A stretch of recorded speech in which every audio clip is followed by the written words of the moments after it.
Poď sa.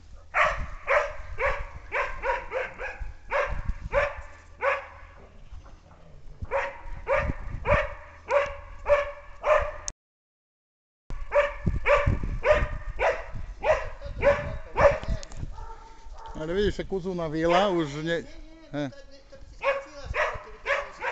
Lepšie skončí. A nech tak bude, jak je. Čo si práve? Nič. Išla do zakusu. To nie je vôbec potrebný zakus. Zase je to kúsek iné, ako to tu.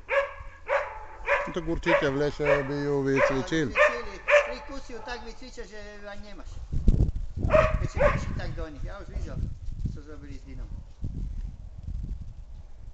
Počkaj, ešte jak zabera, teraz sa nestáci zaujíma, ale proste, že by še ňou navila a že by nebolo tu potom také pomalé, liknáre. Ale on nie, to je dobrá.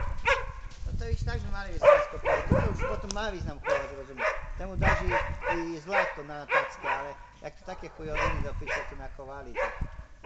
Išla šetri čuká, presba. A tam tá druhá po tom Jorikovi? To je pes, ale to je 6-mesačný. Ale jak tam to vyzerá? No, mám ho tu, ale to holem na remen, po to je mladý, ja nie. Ja ale jak chovaš, či... Jak myslíš? Pretože jak si taký temperamentný, jak to... No, vypadá byť. Však mám ho tu, tiež.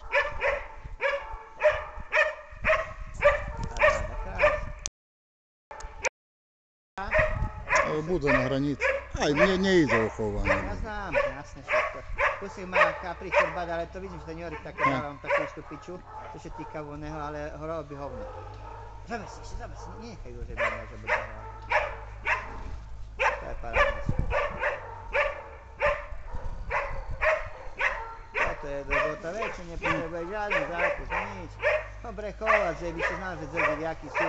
Posunúť ich, ono, keď honci a za nimi aj nič viete. Len to je dôležité, že tá suka mala v sebe otok, potom taká suka aj troška dá. A keď to liknáva pomalá suka, nižšie rozštartuje, a piču dá taká suka. Ja vrajme také, keď postavíš, to všetko môžeš ísť do